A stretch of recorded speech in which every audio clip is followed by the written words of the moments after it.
नमस्कार, Krishna career institute में आपका हार्दिक स्वागत है। आरआरबी, एलपी और टेक्नीशियन के लिए साइंस की रेगुलर वीडियो मैं प्रोवाइड कर रहा हूं और ये है सेट नंबर 42 यानी 42वां सेट है। और चलिए शुरू करते हैं आज की वीडियो। देखते हैं कौन कौन से क्वेश्चन हैं आज की इस वीडियो में। क्वेश्चन नंबर 1 है, जब सितार और बांसुरी को एक ही स्वर पर बजाया जाए तो उनसे उत्पन्न ध्वनि का भेद निम्नलिखित में किसके अंतर के कारण किया जा सकता है। पहला ऑप्शन है तारत्व, प्रबलता और ध्वनि गुणता। दूसरा ऑप्शन है तारत्व और प्रबलता। तीसरा ऑप्शन है केवल ध्वनि गुणता और चौथा ऑप्शन है केवल प्रबलता।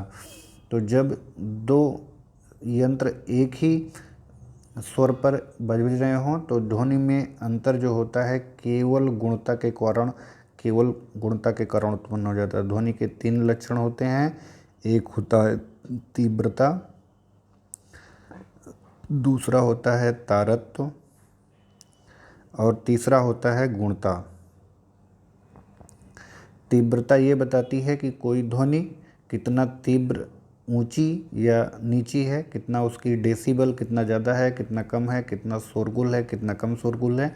तारत्व मोटा या पतलापन बताता है, जबकि गुणता तब ध्वनि में अंतर उत्पन्न करती है जब ध्वनियों में तीव्रता और तारत्व बराबर होते हैं, तब उनमें अंतर गुणता के द्वारा किया जाता है। जैसे कि किसी भी व्यक्ति की अपनी एक विशेष आवाज़ होती है, जैसे कि नाना पाटेकर की आवाज़ आप बिना देखे ही पहचान जाएंगे कि वो बोल रहे हैं।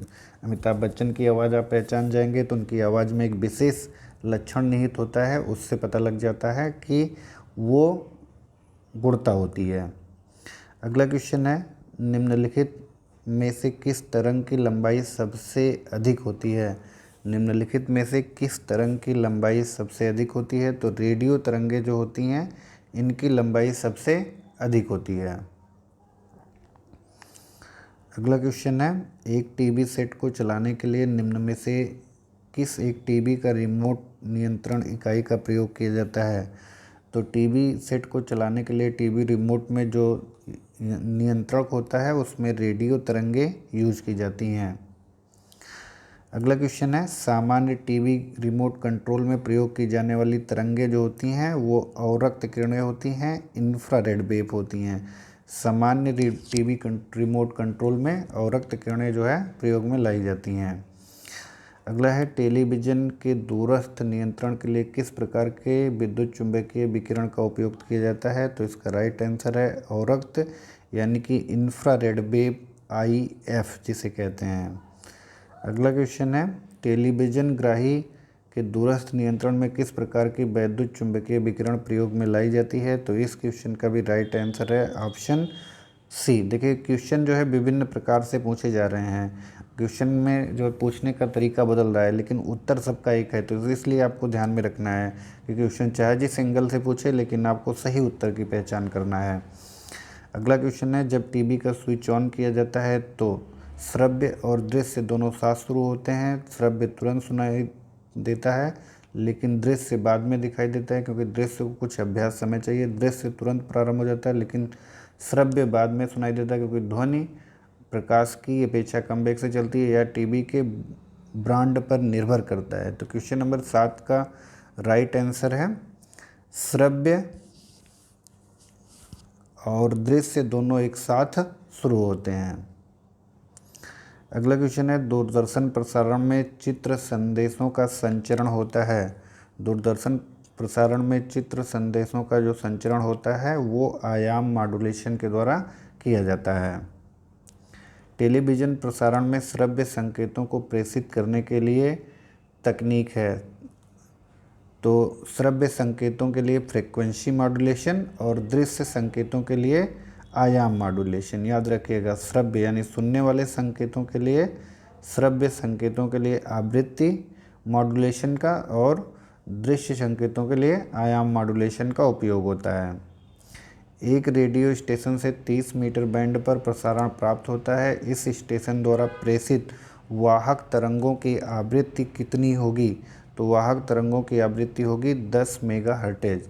रेडियो स्टेशन से 30 मीटर बैंड पर प्रसारण होता है तो रेडियो तरंगों की आवृत्ति कितनी होगी 10 मेगाहर्ट्ज। एक 100 वाट का बल्ब बिजली का बल्ब 10 घंटे जलता है तो 5 रुपये प्रति यूनिट की दर से विद्युत का खर्च कितना होगा। तो वाट आपको पहले यूनिट निकालना है, वाट गुणे घंटे बटे 1000 कर देंगे। 1000 से ये आपका कैंसिल हो जाएगा तो 1 यूनिट आ जाएगा। 1 यूनिट में 5 से गुणा कर देंगे तो आ जाएगा 5 रुपये। खर्च कितना हो जाएगा, 5 रुपये। 100 वाट का बिजली बल्ब 10 घंटे जले तो कितना खर्च हो जाएगा। तो 100 गुणे 10 बटे 1000। ओके, तो ये हो जाएगा आपका, तीनों जीरो कैंसिल हो जाएंगे, बचेगा 1 यूनिट यानी 1 इकाई की बिजली खर्च होगी। अगला है 1 किलोवाट घंटा कितने के बराबर होता है। 1 किलोवाट घंटा जो है वो 3.6 गुणे 10 की घात 6 जूल के बराबर होता है। तो ऑप्शन ए क्या हो जाएगा, बिल्कुल राइट आंसर हो जाएगा।